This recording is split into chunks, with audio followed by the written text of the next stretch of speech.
Hello साथियों, कैसे हैं आप सभी। मैं विवेक एक बार फिर से आप सभी साथियों का आपके अपने परिवार एग्जाम पर मैं हार्दिक स्वागत करता हूं। हम हैं एग्जाम पर कलम से क्रांति। तो सभी साथी पेन कॉपी लेकर बैठ जाइए। रोज सुबह 7 बजे करंट और स्टैटिक की आपकी ये बढ़िया सी क्लास होती है जो आपके home guard, SI constable, railway, SSC सभी एग्जाम के लिए बहुत ज्यादा इंपॉर्टेंट है। सभी को गुड मॉर्निंग, सुप्रभात। कि राहें जहां तक जाएंगी राहगीर वहां तक जाएगा, ये दरिया से क्यों पूछ रहे ये नीर कहां तक जाएगा। अरे खींच धनु की डोर, निशाना साधो अपनी मंजिल का, बाकी बाद में देखेंगे ये तीर कहां तक जाएगा। रे सुल्तान कर दे चढ़ाई। तो सबसे पहले सभी साथी आप लोग पेन कॉपी लेकर बैठ जाइए और कमेंट्स करके बता दीजिए मेरी आवाज आपको बिल्कुल तंदुरुस्त आ रही है, नहीं आ रही है। चलो तो बच्चा, ये तो किस्मत और मेहनत की जंग है और जीतना तो होगा ही।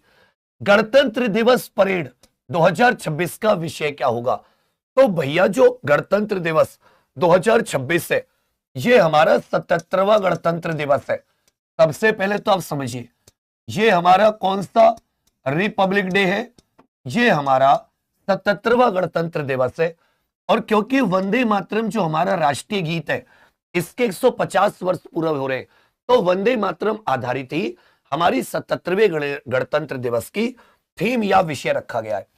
यहीं से पूछ लेगा कि इस बार भैया मुख्य अतिथि किसको बुलाया गया है।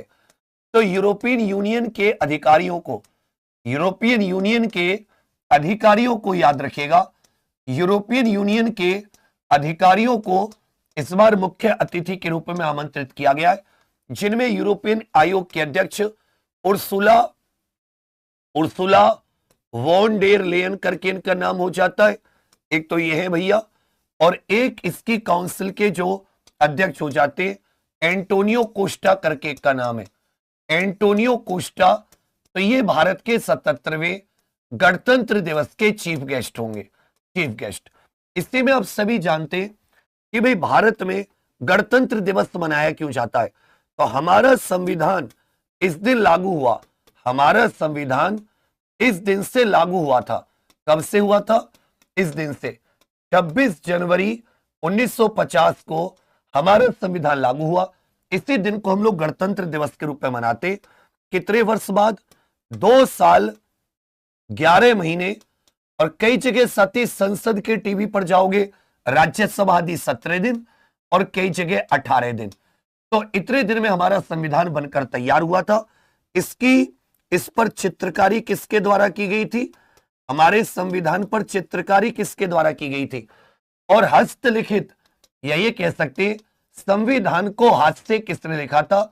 संविधान की कैलीग्राफी किसकी थी? इसको हाथ से किसने लिखा था?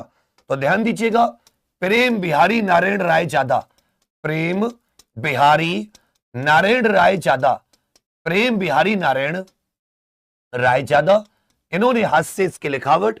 और चित्रकारी नंदलाल बोस जी ने, चित्रकारी किसने की थी? होगे सर, नंदलाल बोस जी ने यह चित्रकारी की थी, नंदलाल बोस जी ने। इसी में आप चाहे तो लिख सकते हैं कि संविधान सभा की पहली बैठक यह साथी 9 दिसंबर 1946 को पहली बैठक आयोजित की गई और 24 जनवरी 1950 को यह अंतिम बैठक आयोजित की गई। जब पूछेगा कि भाई संविधान सभा की पहली बैठक कब हुई, तो कहोगे 9 दिसंबर 1946। लास्ट बैठक कब हुई है? 24 जनवरी 1950 को। 150 क्योंकि वंदे मातरम के वर्ष पूरे हो गए। यही हमारे 77वें गणतंत्र दिवस का मुख्य विषय होगा। इसमें मुख्य अतिथि यूरोपियन यूनियन के अधिकारी। यूरोपियन यूनियन में कितने सदस्य देश है? इसमें 27 सदस्य देश है। उर्सुला वॉन डेर लेयन और एंटोनियो कोस्टा।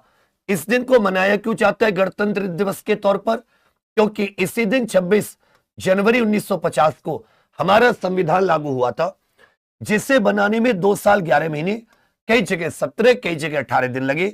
चित्रकारी नंदलाल बोस जी की, जबकि हाथ से किसने लिखा था? प्रेम बिहारी नारायण राय जादा। एक और पूछ लेता है कि भारत गणतंत्र कब बना? तो 26 जनवरी 1950 को भारत गणतंत्र बनाए। जबकि संविधान को अपनाया कब गया था? अपनाया 2 महीने पहले 26 नवंबर 1949 को। संविधान को अपनाया कब गया था?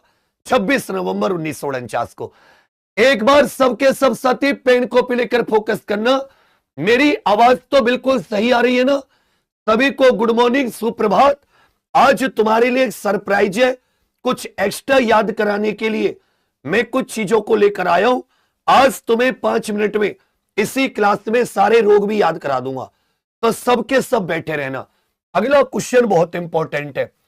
एक जिला एक व्यंजन, एक जिला एक व्यंजन योजना की शुरुआत ये कौन सा राज्य कर रहा है? एक जिला एक व्यंजन, कल भी उत्तर प्रदेश के मुख्यमंत्री योगी जी ने इसकी घोषणा की है। एक जिला एक व्यंजन, जैसे अपने अपने जिले का नाम और उसका एक फेवरेट खाद्य पदार्थ बताइए। जैसे मान लेता हूं हाथरस की रबड़ी हो जाती है, मथुरा के पेड़े हो जाते हैं, ऐसे हर एक जिले का अपना अपना होता है ना। तो हर जिले को एक खाद्य पदार्थ को या एक साथी व्यंजन को पूरे भारत में उसका प्रचार प्रसार करने के लिए एक जिला एक व्यंजन योजना की शुरुआत अपना उत्तर प्रदेश करेगा। उत्तर प्रदेश का क्षेत्रफल में स्थान बताओ, उत्तर प्रदेश का जनसंख्या में स्थान बताओ, उत्तर प्रदेश का अपने अपने जिले का नाम और अपने अपने जिले का एक फेमस व्यंजन बता दो और कह दो कि हो गई है पीर पर्वत सी पिघलनी चाहिए, इस हिमालय से फिर कोई गंगा निकलनी चाहिए। सिर्फ हंगामा फैलाना मेरा मकसद नहीं, मेरी कोशिश है ये सूरत बदलनी चाहिए।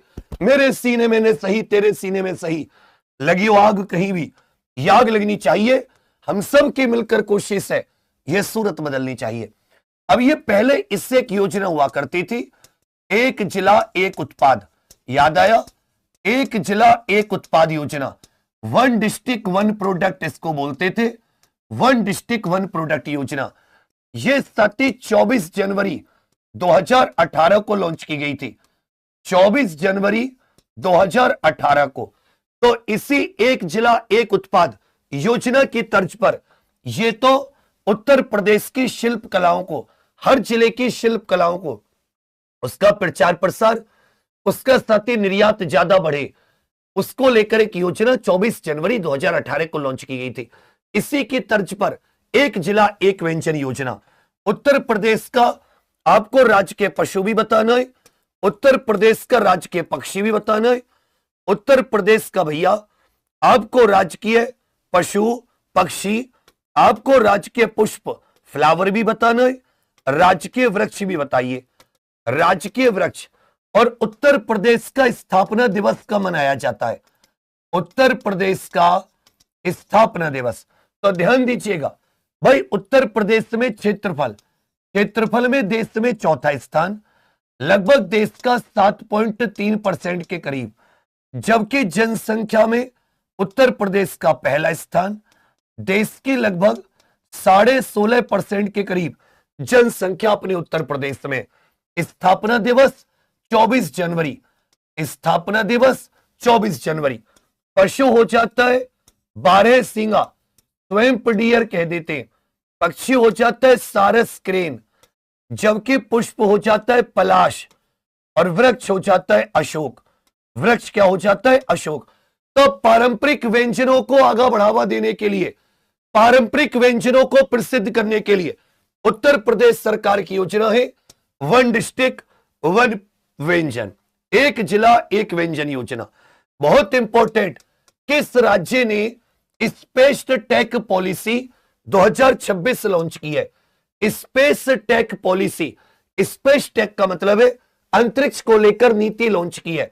तो लिख लीजिएगा, मध्य प्रदेश सरकार ने अंतरिक्ष को लेकर, मध्य प्रदेश सरकार ने एक नीति लॉन्च की है। मध्य प्रदेश में विधानसभा, लोकसभा, मध्य प्रदेश की राज्यसभा सीट। तो देखिए, विधानसभा हो जाती है 230, मेरे साथ बोलिए, लोकसभा 29, राज्यसभा 11, राज्यसभा 11, विधानसभा की 230, लोकसभा की 29, राज्यसभा की 11। इसी में साथ ही डीप टेक पॉलिसी, अगर आपसे डीप टेक नीति पूछता तो इसका उत्तर तमिलनाडु हो जाता। 3-4 दिन पहले ही तमिलनाडु ने लॉन्च की थी डीप टेक नीति, तमिलनाडु। इसी तरह UP AI mission, Uttar Pradesh AI mission, ये रुपए 2000 करोड़ की एक योजना, रुपए 2000 करोड़ की ये योजना, ये उत्तर प्रदेश सरकार की, जबकि मध्य प्रदेश ने स्पेस टेक पॉलिसी। ये बताइए भारत का पहला स्वदेशी उपग्रह कौन सा था? भारत का पहला स्वदेशी उपग्रह ये कौन सा था? स्वदेशी रॉकेट से लॉन्च किया गया, स्वदेशी रॉकेट से लॉन्च। मोस्ट इंपोर्टेंट चीजें हैं आज, बहुत बहुत महत्वपूर्ण, कि स्वदेशी रॉकेट से लॉन्च ये साथी पहला उपग्रह कौन सा था? स्वदेशी। इसी में बताइए विक्रम साराभाई अंतरिक्ष केंद्र कहां पर स्थित है? लिख लो इनको, मन मन में दोहराओ। जैसे मान लो, ऐसे सोचो तुम मेरे सामने ऑफलाइन में बैठे हो, मैं यहां से जो बोल रहा हूं उसी चीज को आपको मन मन में दोहराना है, क्योंकि जितना तुम मन में दोहराओगे उतनी ये चीजें तुम्हें आएंगी। विक्रम साराभाई अंतरिक्ष केंद्र पूछ लेगा कि भाई ये कहां पर स्थित है, ठीक है भैया, तो लिखिएगा भाई भारत का पहला स्वदेशी उपग्रह ये था आर्यभट्ट इसरो का, लेकिन इसे रूस से लॉन्च किया गया था, इसे रूस के रॉकेट से लॉन्च किया गया था।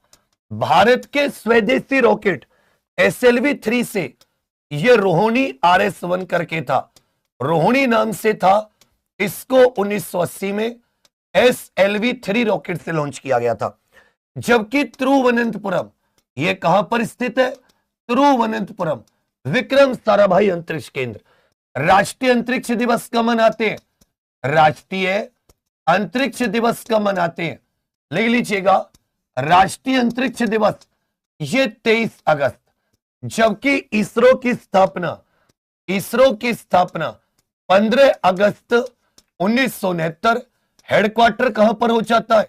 बेंगलुरु। इसरो की स्थापना 15 अगस्त 1969, हेडक्वार्टर हो जाता है बेंगलुरु। राष्ट्रीय अंतरिक्ष दिवस ये 23 अगस्त को। भाई राष्ट्रीय अंतरिक्ष दिवस ये 23 अगस्त को। विक्रम साराभाई अंतरिक्ष केंद्र तिरुवनंतपुरम, विक्रम साराभाई अंतरिक्ष केंद्र। लिखकर बताइए सबके सब, आर्यभट्ट को किस वर्ष अंतरिक्ष में छोड़ा गया? भारत के पहले स्वदेशी उपग्रह आर्यभट्ट को किस साल? बहुत इंपॉर्टेंट, भारत इलेक्ट्रिसिटी सम्मेलन 2026 कहां पर आयोजित किया जाएगा? यह 100% वाला क्वेश्चन है।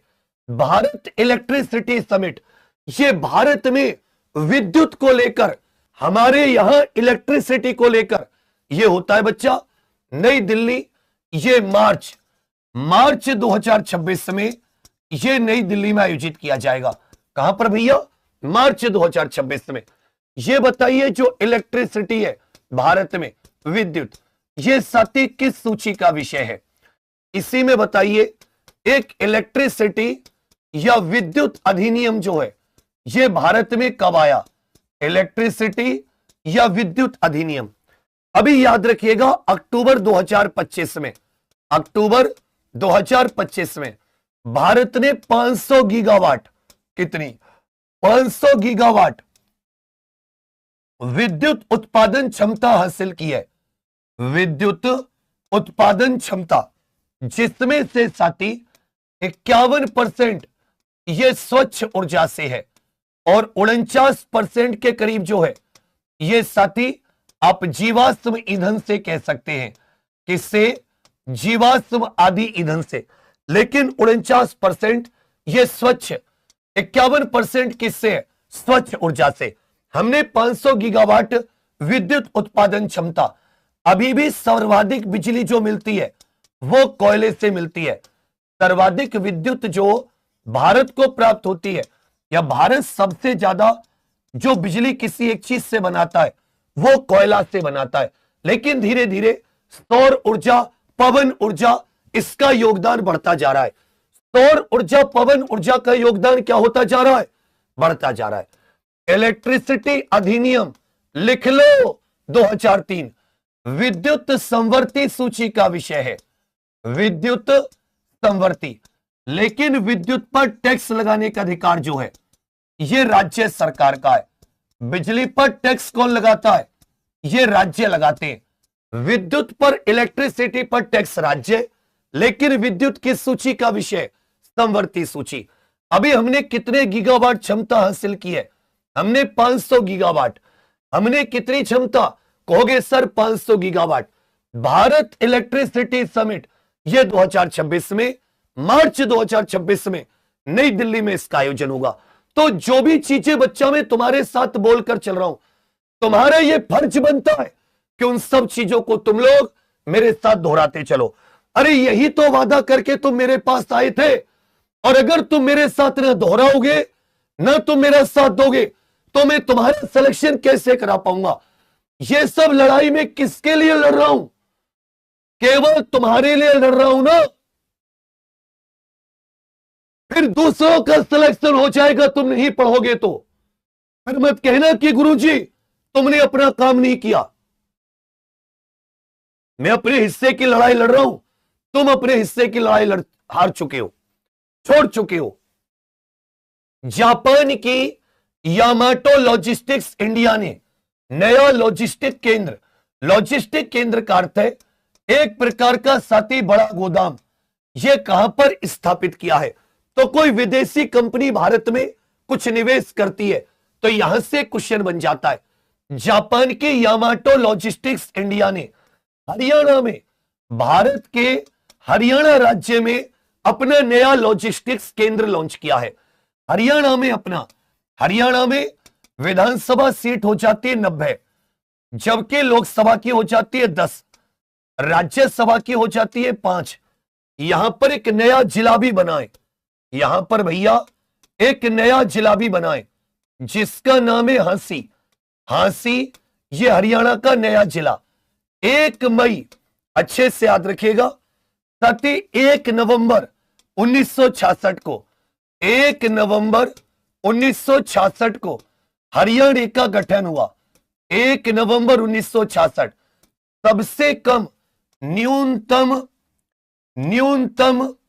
अच्छे से याद रखें इस चीज को, पूरे भारत के राज्यों में न्यूनतम लिंगानुपात, यदि राज्यों की बात करें तो राज्यों में हरियाणा का क्या था?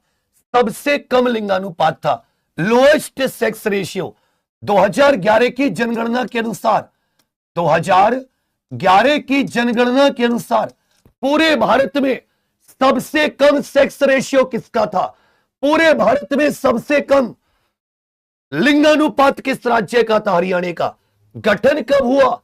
1 नवंबर 1966। नया जिला हांसी, विधानसभा 90, Lok Sabha 10, Rajya Sabha 5।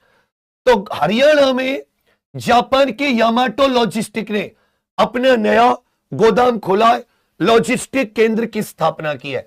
Most important question समझना, आसियान भारत डिजिटल मिनिस्टर्स की वर्चुअल माध्यम से हाल ही में कौन सी बैठक आयोजित की गई? वर्चुअल माने ऑनलाइन। यह कौन सी बैठक आयोजित की गई? अभी दिल्ली में आसियान और भारत के रक्षा मंत्रियों की बैठक भी हुई। अगर पूछता आसियान और भारत के रक्षा मंत्रियों की बैठक, तो रक्षा मंत्रियों की बैठक कहां पर हुई? कहोगे मेरे बड़े भैया रक्षा मंत्रियों की बैठक हुई है नई दिल्ली में। अरे चकदे फट्टे, बहुत बढ़िया। देखिए आसियान, ये छठी बैठक वर्चुअल माध्यम से डिजिटल मिनिस्टर्स की, एडीजी मिन भी कह सकते हैं इसकी, आसियान डिजिटल मिनिस्टर्स बैठक छठी का आयोजन किया गया। आसियान, भाई आसियान की स्थापना कब हुई है? ये आसियान का गठन 1967 में हुआ। पूछेगा इसका चार्टर कब साइन किया गया? इसका संविधान 2008 में। इसका सती सचिवालय या हेडक्वार्टर कहां पर है? इंडोनेशिया के जकार्ता, इंडोनेशिया। इसमें कुल सदस्य देश कितने हैं? इसके सदस्य देश, इसके 11 सदस्य देश हैं। लिखकर बताइए भाई आसियान के कितने सदस्य देश हैं? 11। इसका पिछले साल ही 11वां सदस्य जो बना है वो तिमोर नामक देश बना है। तिमोर लेस्ते भी कह देते हैं, जिसकी राजधानी हो जाती है दिल्ली और जिसकी मुद्रा क्या हो जाती है? सेंटावो करके, सेंटावो ये तिमोर की मुद्रा है, ध्यान दीजिएगा। तिमोर की राजधानी क्या हो जाती है? दिल्ली। तिमोर की मुद्रा क्या हो जाती है? सेंटावो। 11वां आसियान का सदस्य कौन बना? तिमोर नामक देश। आसियान का गठन 1967, हेडक्वार्टर हो जाता है इसका जकार्ता, चार्टर 2008 में, कुल सदस्य 11। Association of south east Asian Nations, दक्षिणी पूर्वी एशियाई देशों का समूह। आसियान को क्या कहा जाता है? दक्षिणी पूर्वी एशियाई देशों का समूह। भाई आसियान को क्या कहा जाता है? दक्षिणी पूर्वी एशियाई देशों का समूह। तो ये छठी एक प्रकार से ऑनलाइन माध्यम से वार्ता हुई है, आसियान भारत डिजिटल मिनिस्टर्स। चलिए, दिसंबर 2025 के लिए आईसीसी पुरुष प्लेयर ऑफ द मंथ का पुरस्कार किसे मिला है? आईसीसी अंतरराष्ट्रीय क्रिकेट परिषद 1909 में बनी पुरुष प्लेयर ऑफ द मंथ। प्रत्येक मंथ के पुरुष और महिला खिलाड़ियों को आईसीसी अवार्ड देती है। तो दिसंबर 2025 के लिए हाल ही में किस पुरुष प्लेयर को यह साथी अवार्ड दिया गया? तो आईसीसी 1909 में।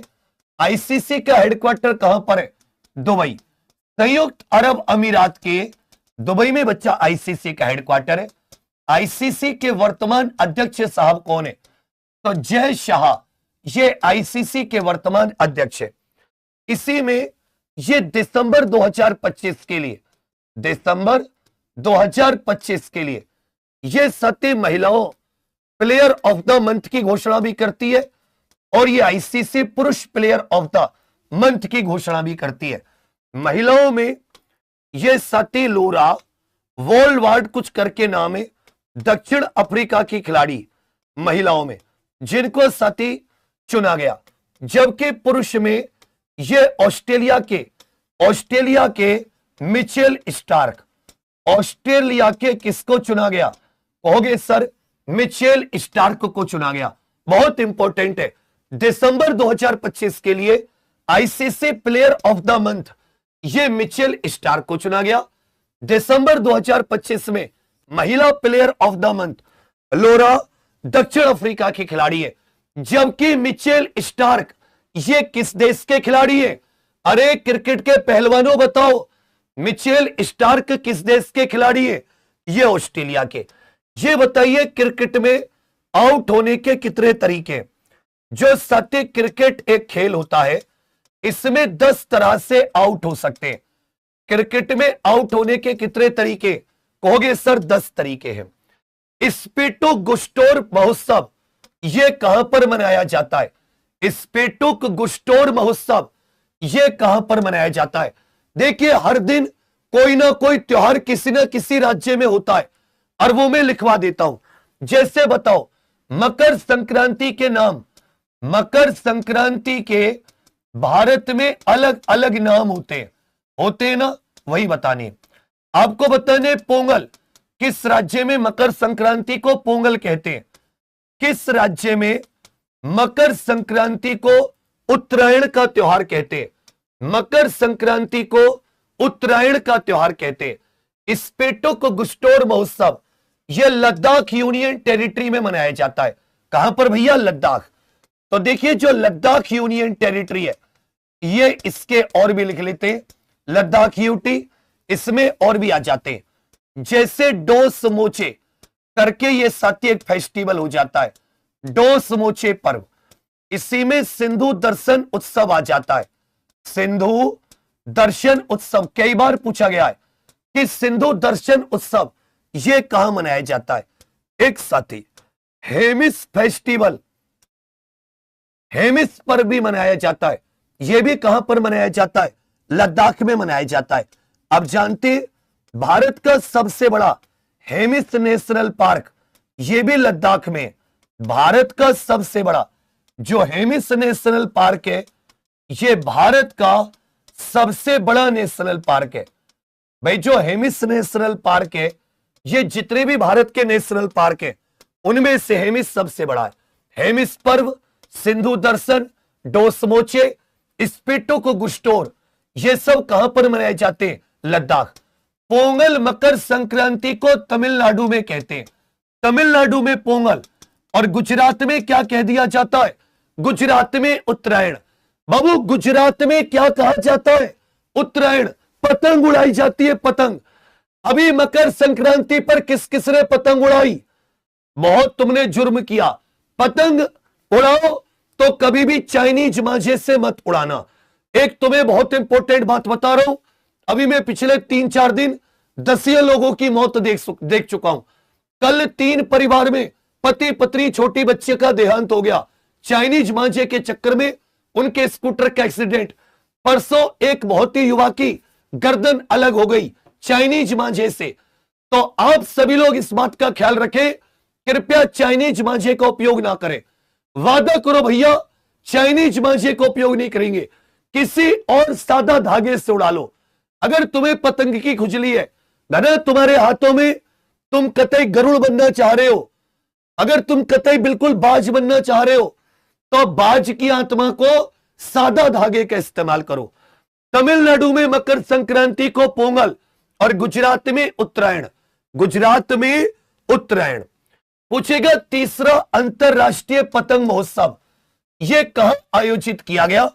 और इसका जो उद्घाटन है माननीय गृह मंत्री अमित शाह जी ने किया है।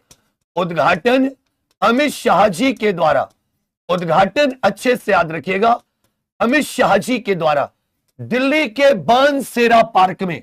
भाई कहां पर किया गया? दिल्ली के बानसेरा पार्क में।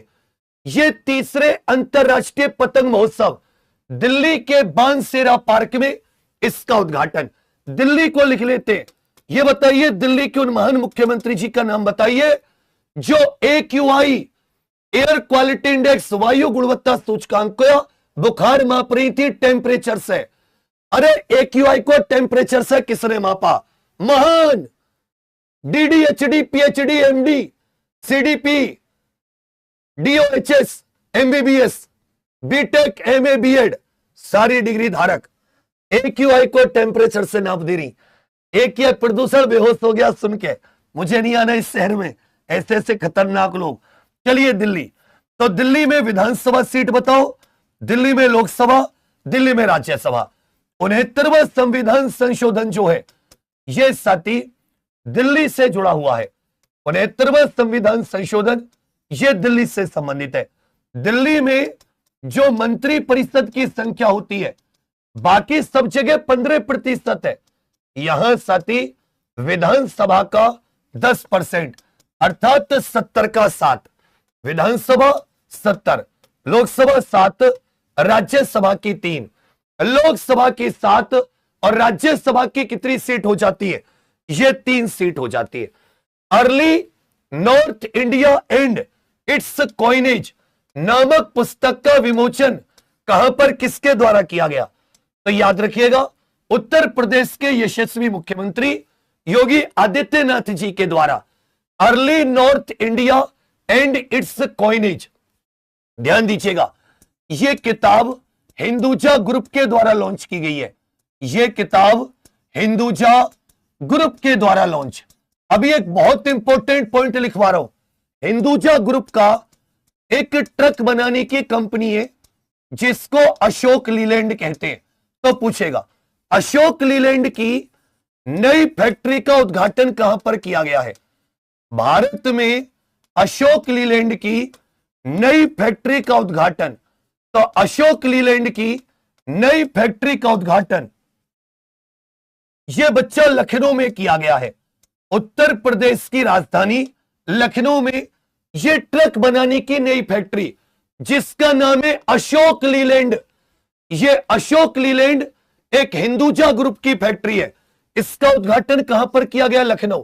इसी हिंदुजा ग्रुप ने योगी आदित्यनाथ जी से अर्ली उत्तरी भारत और उसके सिक्के आधारित एक बुक, देखिए बताइए कि सती सिक्के ढालने का अधिकार किसको दिया गया है?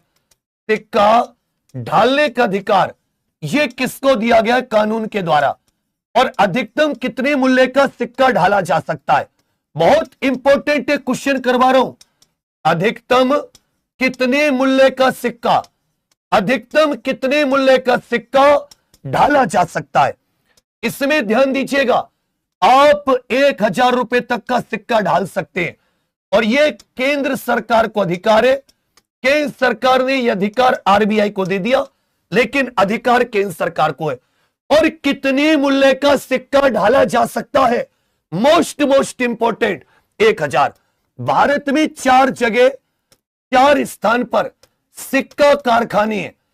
सिक्का टकसाल भी कह सकते हैं, टकसाल, जहां पर सिक्के ढाले जाते हैं। कोई बताएगा कहां कहां पर है? मुंबई, कोलकाता, हैदराबाद, नोएडा।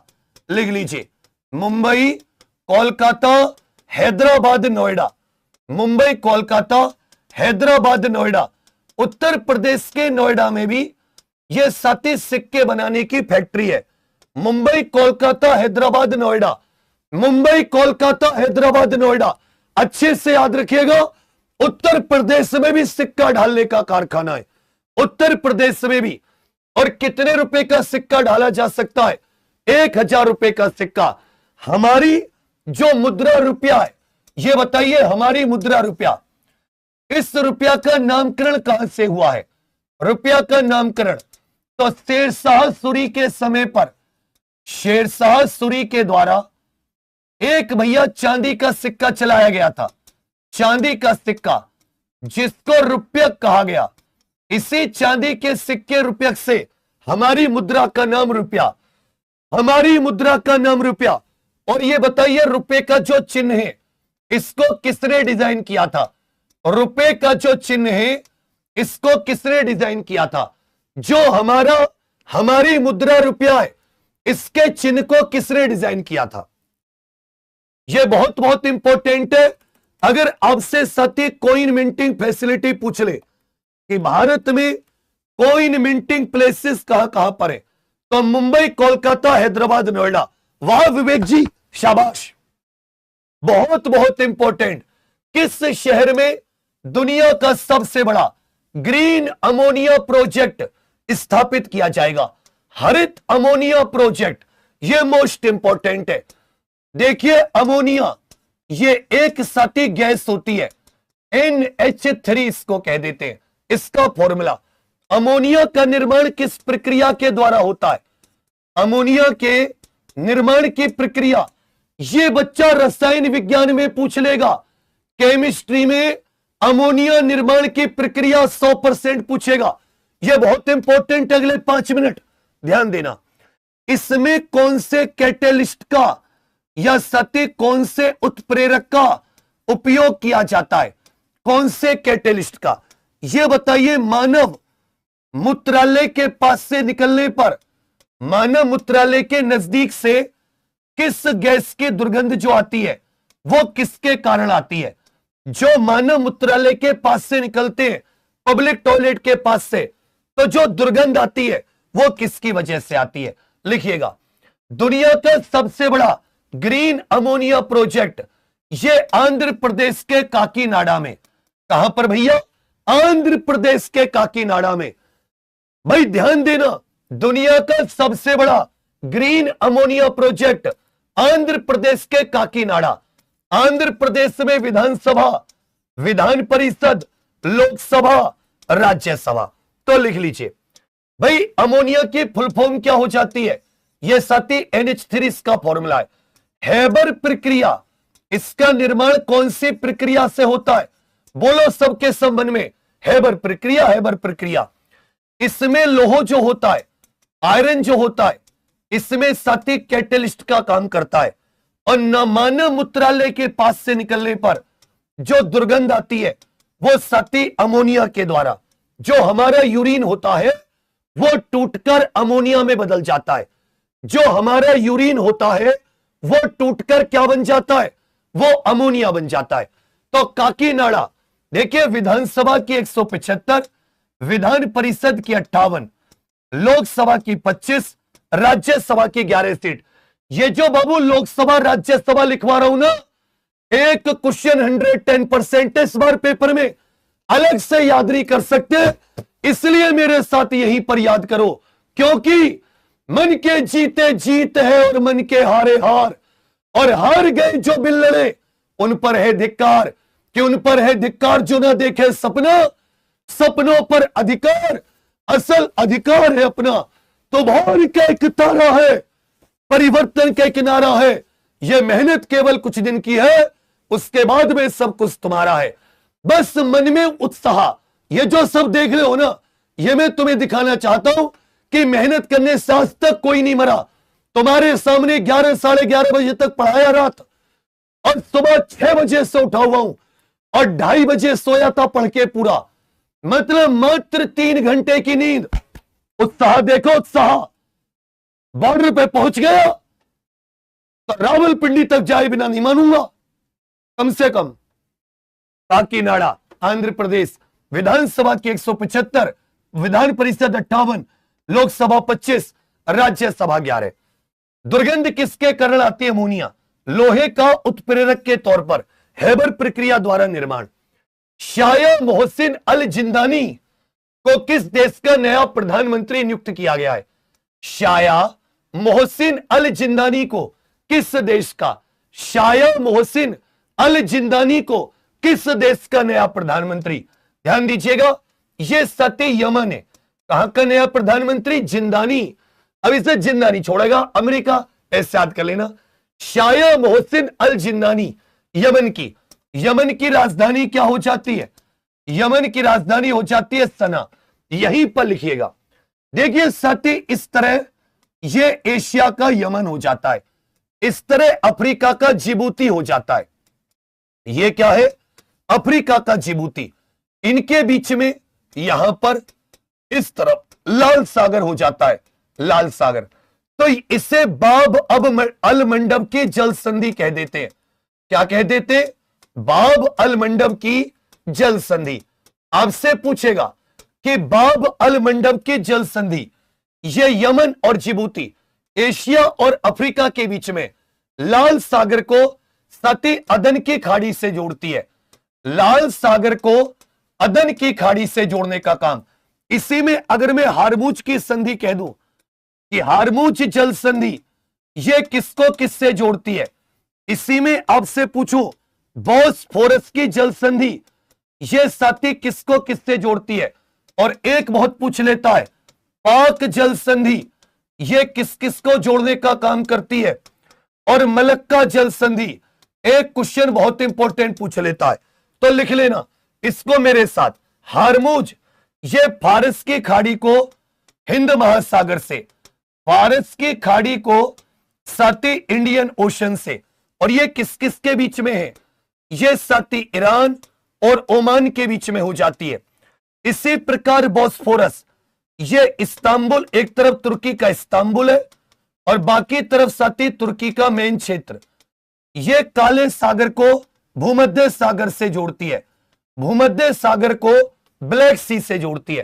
पाक जल संधि भारत को श्रीलंका से अलग करती है, भारत और श्रीलंका। मलक्का जल संधि यह अंडमान सागर को सती प्रशांत महासागर से जोड़ती है। यह मलेशिया और इंडोनेशिया के बीच में, सबके सब इसको रिपीट कर लीजिए, में से मलक्का में से मलेशिया, मलेशिया और इंडोनेशिया के बीच में है मलक्का जल संधि। पाक जल संधि भारत और श्रीलंका को अलग करती है। जबकि शाया मोहसिन अल जिंदानी ये यमन का नया पीएम बनाए। ये किसका नया पीएम बनाए? यमन का। चलिए भैया, कह रखा है बेस्ट फिनटेक और डीपीआई एडॉप्शन श्रेणी में आईबीए बैंकिंग टेक्नोलॉजी पुरस्कार किस बैंक ने जीता? तो ये कर्नाटक बैंक है। कौन सा बैंक है? कर्नाटक। 1924 में इसकी स्थापना, इसका हेडक्वार्टर कर्नाटक के बेंगलुरु में। इसका हेडक्वार्टर कहां पर है? कर्नाटक के बेंगलुरु। यह साथी बेस्ट फिनटेक और डीपीआई एडॉप्शन कैटेगरी में आईबीए बैंकिंग टेक्नोलॉजी पुरस्कार यह कर्नाटक बैंक ने जीता है। आईबीए बैंकिंग पुरस्कार किसने जीता? कहोगे सर यह कर्नाटक बैंक ने जीता है, 1924 में बना। यह बताइए 1969 में कितने बैंकों का राष्ट्रीयकरण किया गया?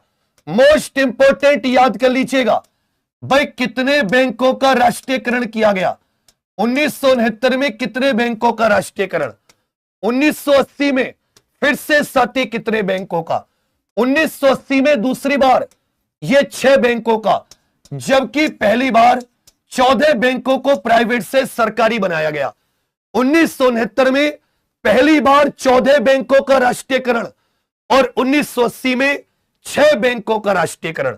मोस्ट इंपॉर्टेंट, वैश्विक जोखिम रिपोर्ट 2026 ये किस संगठन ने जारी की है?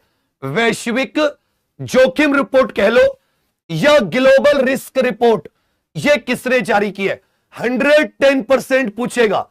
वर्ल्ड इकोनॉमिक फोरम, ये साथी WEF करके, जिसकी वार्षिक बैठक दावोस स्विट्जरलैंड में होती है। आपको याद आया वार्षिक बैठक कहां पर होती है? कहोगे सर स्विट्जरलैंड के दावोस शहर में, जिसमें विश्व के सभी देशों के प्रमुख प्रतिनिधि, उद्योग जगत के प्रमुख लोग, ये सबके सब इसमें शामिल होते हैं। तो विश्व आर्थिक मंच कह लो, वर्ल्ड इकोनॉमिक फोरम, इसकी वार्षिक बैठक स्विट्जरलैंड के दावोस में, यही इस रिपोर्ट को जारी करता है। इसमें बताइए साथी, वैश्विक नवाचार सूचकांक में भारत की रैंक कितनी है? वैश्विक नवाचार सूचकांक 2025 में भारत की रैंक कितनी है, जिसको WIPO जारी करता है? इसी में बताइए UNDP द्वारा जारी मानव विकास सूचकांक में रैंक कितनी है? मानव विकास सूचकांक, इनको साथी मैंने एक और चीज सोची है कि इनको मैं तुम्हें अलग अलग से करा दूं 10-10 मिनट की क्लास लेकर। ये जितने छोटे छोटे टॉपिक हैं, क्या इनकी साथी अलग से क्लास लेकर आपको इसको एक तरफा से करा दूं? सब के सब बताइए, क्या इससे एक तरफा? तो कहोगे सर मानव विकास सूचकांक 130वीं रैंक है और ये वैश्विक नवाचार सूचकांक में ये 38वीं रैंक है। और ये जो ग्लोबल रिस्क रिपोर्ट, इसमें रैंक नहीं आती है, लेकिन वैश्विक जोखिम रिपोर्ट, ये वार्षिक बैठक Davos WEF world economic forum के द्वारा करके भारत में पफरफिश जहरीले का पहला मामला किस राज्य में देखा गया? यह मोस्ट इंपॉर्टेंट क्वेश्चन है। जैसे कल मैंने बताया था नीपाह वायरस का मामला, किसका मामला? नीपाह वायरस, यह कहां पर देखा गया? पश्चिम बंगाल में। वैसे ही बच्चे, एक पफर फिश करके एक मछली होती है, इस पफर फिश के अंदर जहर पाया जाता है। क्या पाया जाता है? जहर। इसका भारत में पहला मामला, किसको खाने से कोई व्यक्ति बीमार हो गया, यह गुजरात में देखा गया है। भारत में पफर फिश विषाक्तता का पहला मामला, यह किस राज्य में देखा गया? यह गुजरात में देखा गया है। इसी में लिख लीजिएगा, गुजरात का जो अहमदाबाद है, यहां पर उत्तरायण या ये कह सकते हो मकर संक्रांति के मौके पर अंतरराष्ट्रीय पतंग महोत्सव का शुभारंभ या उद्घाटन किन्होंने किया? तो उद्घाटन ये प्रधानमंत्री मोदी जी तथा जर्मनी के चांसलर के द्वारा किया गया। जर्मनी के चांसलर फ्रेडरिक मेंच के द्वारा किया गया। कुछ ऐसे नाम था ना इनका। तो ये सत्य जर्मनी के चांसलर और भारत के प्रधानमंत्री मोदी जी के द्वारा अहमदाबाद में उत्तरायण माने मकर संक्रांति अंतरराष्ट्रीय पतंग महोत्सव का आयोजन। अहमदाबाद में याद रखिएगा, भारत की पहली एथलीट फोरम का आयोजन। भारत की पहली एथलीट फोरम यह भी अहमदाबाद में आयोजित की गई। इसको सबके सब रिपीट करो, भारत की पहली एथलीट फोरम यह कहां पर आयोजित की गई है? यह अहमदाबाद में। 2030 के कॉमनवेल्थ खेल कहां पर आयोजित होंगे? सबके सब लिखकर बताइए। बच्चा क्या थोड़ा सा सपोर्ट मिले? 14,000 प्लस चल रहे हैं, क्या हम लोग आज 15,000 की तरफ बढ़ सकते हैं? और सुन लीजिए सबके सब, आज साथी, आज सबके सब रात को 9 बजे एग्जाम पर यूपी कांस्टेबल, कल स्पेशल जीके टॉपिक की क्लास में मजा आया, वैसे ही साथी कंप्लीट उत्तर प्रदेश राज्य दर्शन 3 घंटे की ऐसी जबरदस्ती क्लास दूंगा। 90% यूपीजी के मां सरस्वती ने चाही तो इससे बाहर नहीं। और एक क्लास और मैं तुम सबके लिए लाना चाहता हूं, यदि तुम साथी थोड़ा सा साथ दो और कहो कि भैया पढ़ेंगे, तो एक तो वार्षिक करंट अफेयर पूरे 2025 के, पूरे भारत के भी और उत्तर प्रदेश के भी पूरा एक साल के करंट के 200-300 महत्वपूर्ण चीजें, 200-300 महत्वपूर्ण चीजें। ये क्वेश्चन बहुत इंपॉर्टेंट है, मोस्ट इंपॉर्टेंट। पृथ्वी से एक लाइट दिवस की दूरी तय करने वाला पहला मानव निर्मित यान कौन सा बना है? यह नासा के द्वारा भेजा गया, इसका नाम था वॉयेजर 2। भैया किसके द्वारा भेजा गया है? यह साथी नासा के द्वारा। इसका नाम क्या है? वॉयेजर 1। वॉयेजर 2 नहीं, वॉयेजर 1। इसको 1977 में लॉन्च किया गया था। सोचो, तब से साथी चलता जा रहा है और इसने इतनी दूरी तय कर ली है जितना एक वर्ष में प्रकाश दूरी तय करता है। तो सबसे पहला क्वेश्चन आ जाता है कि भाई प्रकाश वर्ष किसकी इकाई है? प्रकाश वर्ष ये किसकी इकाई है? प्रकाश वर्ष में क्या नापा जाता है यह भी बताइए। एक पारसेक में कितने प्रकाश वर्ष होते हैं? लाइट ईयर माने प्रकाश वर्ष। आपको यह भी बताना है कि सूर्य प्रकाश को पृथ्वी तक पहुंचने में कितना समय लगता है? सूर्य प्रकाश को पृथ्वी तक पहुंचने में कितना समय? सूर्य प्रकाश को पृथ्वी तक पहुंचने में यह साथी कितना समय लगता है? कितना समय लगता है? ये तीनों मोस्ट इंपॉर्टेंट है। देखो, इसको कहीं पर नोट कर लीजिए और सबके सब साथी एक बार इस क्लास के लिंक को शेयर, एक बार सबके सब। तुम्हारे लिए ही ये सब कुछ मेहनत की जा रही है, ये खून पसीना देख रहे हो। अगर बच्चा ये लगा है और मां सरस्वती, बाबा श्याम रोज सुबह ये यहां पर बोर्ड पर खड़ा कर दे रहे, ना तबीयत खराब, थोड़ी बहुत गला तो मेरा खिंच जाता है, लेकिन जो हौसला दे रहे, इसका मतलब वो कुछ बदलाव चाहते, कुछ मेरे हाथों इतिहास रचवाना चाहते। ये मैं यहां पर बोर्ड पर खड़े होकर महसूस कर रहा हूं। बिना उसके आशीर्वाद के मैं कर ही नहीं सकता था ये, कि मैं रात को 2-2 बजे तक सो रहा हूं और सुबह 7 बजे बिल्कुल फ्रेश माइंड से क्लास ले रहा हूं उसका। बस थोड़ा सा तुम लोग हाथ पकड़ लो। क्या तुम ये छोटे भाई बहन इस बड़े भैया की उंगली नहीं थाम सकते? 14,200 देख रहे हो। एक बार सबके सब अपने व्हाट्सएप पर शेयर करेंगे तो क्या 15,000 निश्चित नहीं होंगे? जाओ, मैं तुम्हें टारगेट देता हूं, तुम मुझे दो कि भैया लो होमगार्ड में 100/100 करो, एसआई में 40, जीके में करो, कांस्टेबल में 38। तो मेरा बस इतना सा है, सबके सब। अब देखो, प्रकाश वर्ष में दूरी मापते हैं। दूरी, प्रकाश वर्ष, इसमें समय नहीं मापते, इसमें दूरी मापते हैं। 9.46 गुणा 10 की पावर 15 मीटर, इतनी दूरी होती है। 9.46 गुणा 10 की पावर। एक पारसेक में 3.26 लाइट ईयर होते हैं। सूर्य को पृथ्वी तक पहुंचने में 8 मिनट 20 सेकंड का समय लगता है। 8 मिनट 20 सेकंड। सूर्य के प्रकाश को पृथ्वी तक पहुंचने में 8 मिनट 20 सेकंड। सूर्य के प्रकाश को पृथ्वी तक पहुंचने में 8 मिनट 20 सेकंड। एक पारसेक 3.26 लाइट ईयर। मात्र 500 की कमी रह गई। खींच दो। केंद्रीय सतर्कता आयोग, जाओ ध्यान देना, एक क्वेश्चन और लीक कर दिया। जाओ, एक क्वेश्चन और लीक कर दिया। कह रखा है केंद्रीय सतर्कता आयोग में सतर्कता आयुक्त के रूप में किसे नियुक्त किया गया है? तो साथी एवी राजीव कृष्णा कुछ करके इनका नाम है, जिनको साथी नियुक्त किया गया है। पूछा है कि सीबीसी के रूप में यह साथी किसे नियुक्त किया गया है? सीबीसी के रूप में यह हाल ही में किसे नियुक्त किया गया है? यह साथी सीबीसी के रूप में यह किसको नियुक्त किया गया है? तो अच्छे से याद रखिएगा, प्रवीण वशिष्ठ करके है, प्रवीण वशिष्ठ। अब यह सीबीसी क्या है? इस सीबीसी में केंद्र सरकार के जो विभाग होते हैं, उनके अगर कोई भी भ्रष्टाचार कर रहा है तो सीबीसी में शिकायत कराई जा सकती है। इसको केंद्रीय सतर्कता आयोग कहते हैं। इसमें एक तो साथी मुख्य सतर्कता आयुक्त होते हैं। एक कौन होता है? मुख्य सतर्कता आयुक्त और इसमें 2 अन्य सतर्कता आयुक्त होते हैं, अदर विजिलेंस कमिश्नर्स, 2 अन्य सतर्कता आयुक्त होते हैं। इसका पहली बार जो गठन किया गया, गठन 1964 में के संथानम कमेटी की रिपोर्ट के आधार पर, के संथानम समिति की रिपोर्ट के आधार पर, ठीक है भैया।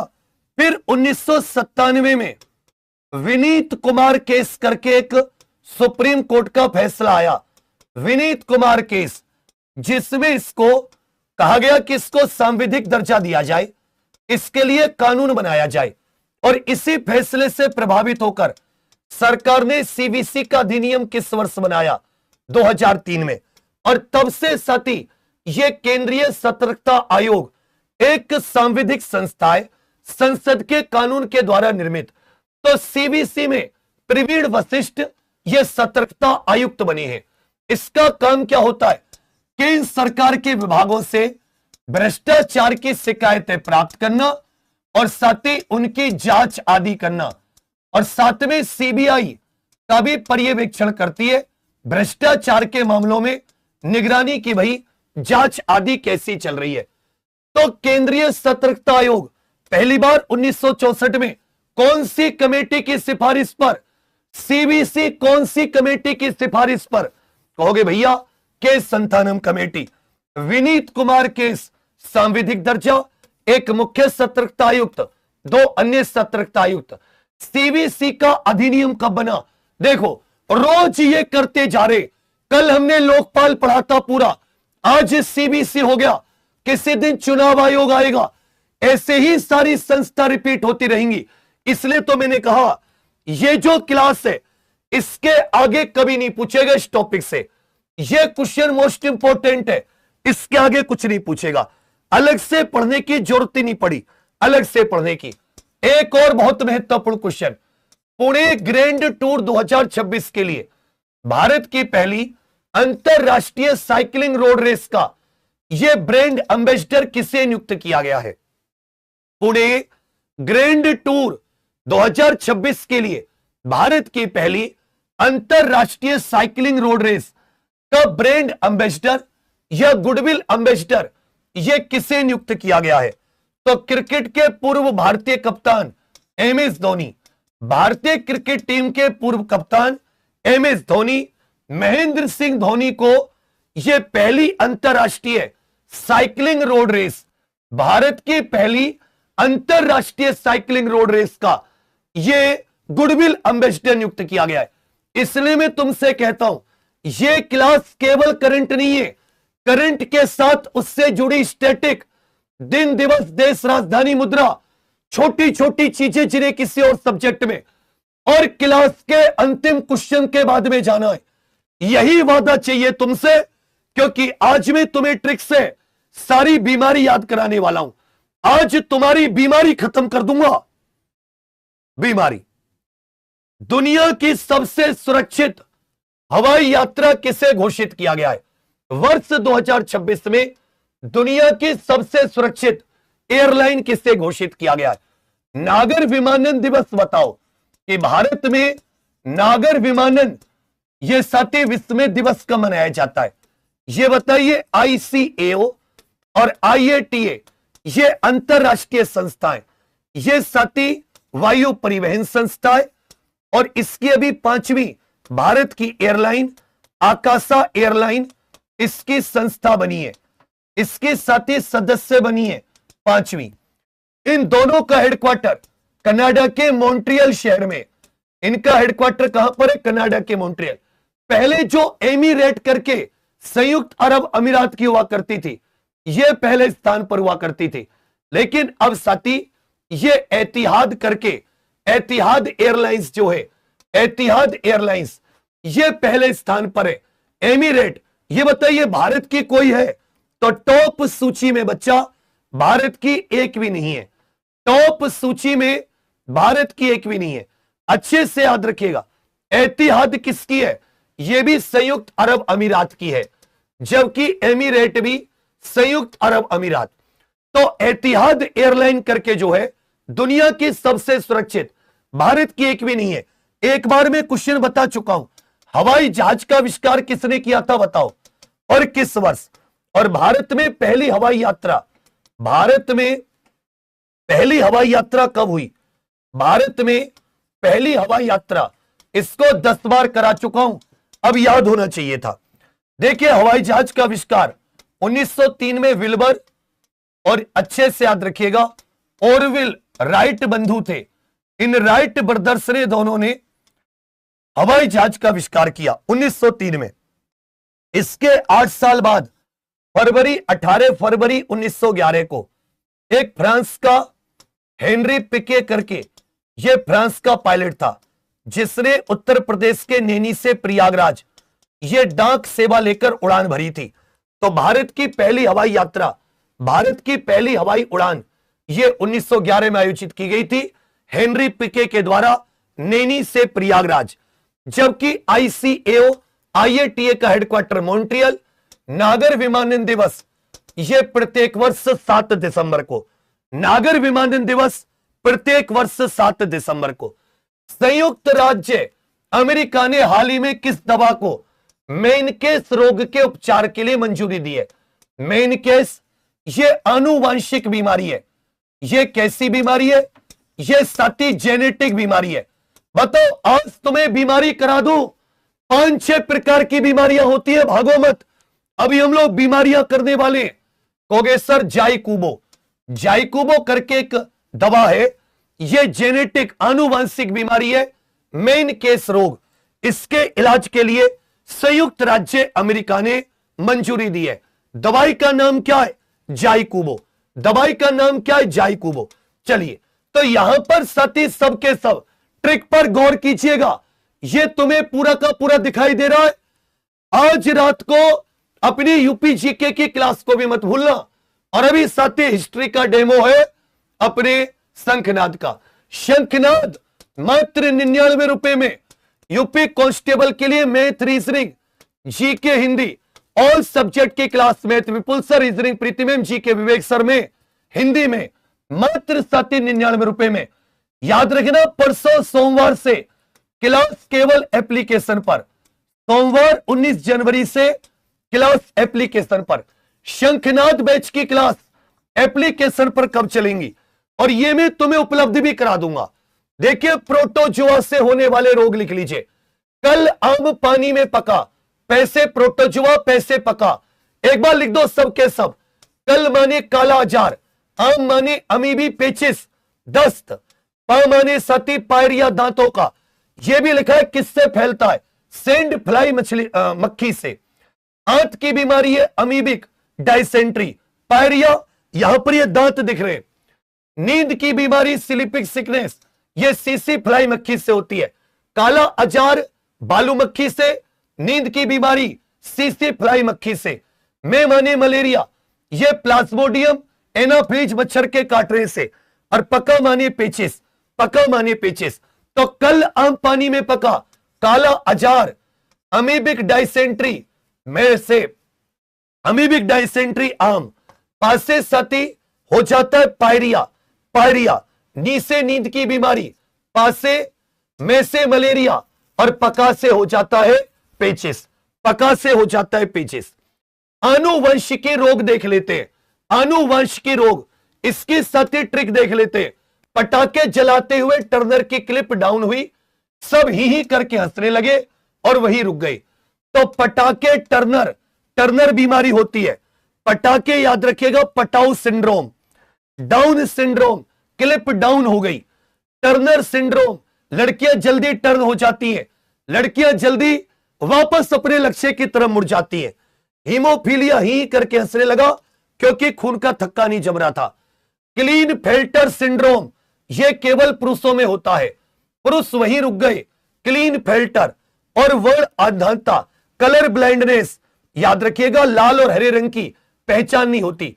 तो कैसे कहोगे कि पटाखे जलाते हुए टर्नर की क्लिप क्लीन फेल्टर डाउन हुई, सब ही करके हंसने लगे और वहीं रुक गए। तो इसमें याद रखिएगा Patau syndrome, Down syndrome, Turner haemophilia, Klinefelter, colour blindness, ये आनुवंशिक रोग है। कवक से होने वाले रोग, गंजे दामाद को फ्रूट वाली खाज हुई, गंजापन, दमा, गंजे दामाद, खाज खुजली, इसके बीच जिसको कहते हैं दाद रिंगवॉर्म, और फ्रूट माने एथलीट फूड। तो गंजे दामाद को क्या खिलाओ? फ्रूट वाली खाज खिलाओ। जीवाणु से होने वाली बीमारी, गोटी ने निम्नों को छठा सीडी प्ले करने को कहा, गोनोरिया, टिटेनस, निमोनिया, कोढ़, क्षय रोग, टाइफाइड, सिफिलिस, डिप्थीरिया, प्लेग, काली खांसी और हैजा। ये गोटी ने निम्नों को, गोनोरिया, टी माने टिटेनस, निम्मो माने निमोनिया, को माने कोढ़, क्षय माने क्षय रोग, ट्यूबरक्लोसिस, टा माने टाइफाइड, और साथ ही सीडी, सिफिलिस, डिप्थीरिया, प्ले माने प्लेग करने को कहा, काली खांसी कहा माने हैजा। तो ये जीवाणु से होने वाले हैं। ये किससे होने वाले हैं? ये जीवाणु से। भागो मत, इसको पूरा ध्यान दो। अब आ जाती है वायरस रोगों की ट्रिक। रेखा हमें हिट करके पीछे छोड़ गई। रेबीज, खसरा, हर्पीज, मेनिंजाइटिस, हेपेटाइटिस, ट्रोकोमा, और ये लिखा हुआ है किसको प्रभावित करता है? आंखों को। पोलियो, एड्स, प्रतिरक्षा प्रणाली, HIV, ठीक है भैया, चेचक, तेज बुखार, छोटी माता, स्मॉल पॉक्स, डेंगू, गलसुआ, ये जिसको मम्प्स कह देते हैं, गले की बीमारी है, और इन्फ्लुएंजा जो खांसी जुकाम होता है। तो रेखा हमें हिट करके पीछे छोड़ गई, ये वायरस वाली बीमारियां। अब आ जाता है परजीवी। हाथी पांव, हाथी ने टीन के डिब्बे में कीड़े देखे, हाथी ने टीन के डिब्बे में, परजीवी, कृमि माने कीड़े, हाथी पांव, फिलेरिया, एलिफेंटियसिस जिसको कह देते हैं, तो कीड़े, एस्केरियसिस, गोल कीड़े से होती है, राउंड वॉर्म से। एस्केरियसिस बीमारी किससे होती है? राउंड वॉर्म से। टीनियसिस, ये टेप वॉर्म से होती है, टी से टीनियसिस, टी से टेप वॉर्म। और ड्रैकोकुलियासिस, ये याद रखिएगा, इसको नारू रोग के नाम से भी जाना जाता है, इसको साथी नारू रोग के नाम से भी जाना जाता है। तो इसमें लिख लीजिएगा, हाथी पांव, टीन का डिब्बा, एस्केरियसिस, टीन माने टीनेसिस, डिब्बे में कीड़े देखे, कीड़े माने एस्केरियसिस, और देखे माने ड्रैकुलियनिसिस। इस प्रकार के साथी मेरे सारे के सारे आपको यहां पर बताने की कोशिश की है कि कौन कौन से आनुवंशिक रोग। एक दो बार इसको रिपीट करोगे तो ऐसा नहीं है कि ये तुम्हें याद नहीं होंगी। और मैं चैलेंज करके कह रहा हूं, यूपीएसआई कम से कम एक क्वेश्चन, कांस्टेबल कम से कम एक, और साथ ही होमगार्ड में कम से कम 3 क्वेश्चन इन्हीं स्लाइड से। तो इसको मैं तुम्हें डलवा दूंगा, इसकी free PDF exam pro official application के फ्री यूट्यूब सेक्शन में आती है, और इनको मैं जो आपकी हमारे जितने भी टेलीग्राम है उन पर भी डलवा दूंगा। लेकिन मजा आया ना? देखिए, जो किताब नहीं, जो साथी नोट्स नहीं बना पा रहे, वो सब किताब मंगा लीजिए फ्लिपकार्ट पर 50% डिस्काउंट। कांस्टेबल की math, reasoning, GK, Hindi, UP constable, exam पर यूपी कांस्टेबल कॉम्बो सर्च कर लेना फ्लिपकार्ट पर, कैश ऑन डिलीवरी। शंखनाद की क्लास मात्र 99 रुपए, आज और कल का दिन है, 17-18 परसों से एप्लीकेशन पर क्लास है। फिर मत बताना कि बताई नहीं। जो होमगार्ड से जुड़ना चाहे नए बैच में, उनकी 20 जनवरी से क्लास है। अगर बैच लेने में कोई दिक्कत आ रही है तो 8076089787 पर संपर्क कर ले। आप या आपके कोई आसपास हो और तैयारी कर रहा है कांस्टेबल की, कोई भाई को बहन, उसे जरूर बताना एग्जाम पर के शंखनाद से जुड़ो। और ये जो क्लास तुम ले रहे हो रोज सुबह 7 बजे होती है। अब यहां पर एक लिंक दिख रहा होगा, जो क्लास तुम ले रहे हो, आपको साथी जिसने भी एग्जाम पर को सब्सक्राइब नहीं किया है, तो सबसे पहले 1 सेकंड का समय लगाकर, 1 सेकंड का समय निकालकर बच्चा, अब सभी मेरे छोटे भाई बहन सबसे पहले सब्सक्राइब कर लीजिए, और जिसने लाइक नहीं किया है लाइक कर दीजिए। अब दूसरी बात सुनिए, यहां पर आपको कुछ लिंक दिखाई दे रहे हैं। इसमें आपको दिखाई दे रहा है यूपी होमगार्ड संपूर्ण यूपी जीके राज्य दर्शन। तो ये जो राज्य दर्शन की क्लास है, इसमें बच्चा जो यहां पर आपको या 3 घंटे की क्लास होगी, 2 की नहीं होगी, पूरे 3 घंटे के लिए आना। लेकिन आज मैं तुम्हें ऐसा यूपी जीके के राज्य का दर्शन करा दूंगा, तुम भूल जाओगे कि तुमने कहीं यूपी जीके पढ़ी थी। तो इसका लिंक लगा हुआ है, सबके सब इसको लाइक करके जरूर जाना। सबके सब साथी यहीं से 1 सेकंड का समय लगाकर इसको लाइक करके जरूर जाना। क्लास कैसी लगी सब के सब कमेंट करना।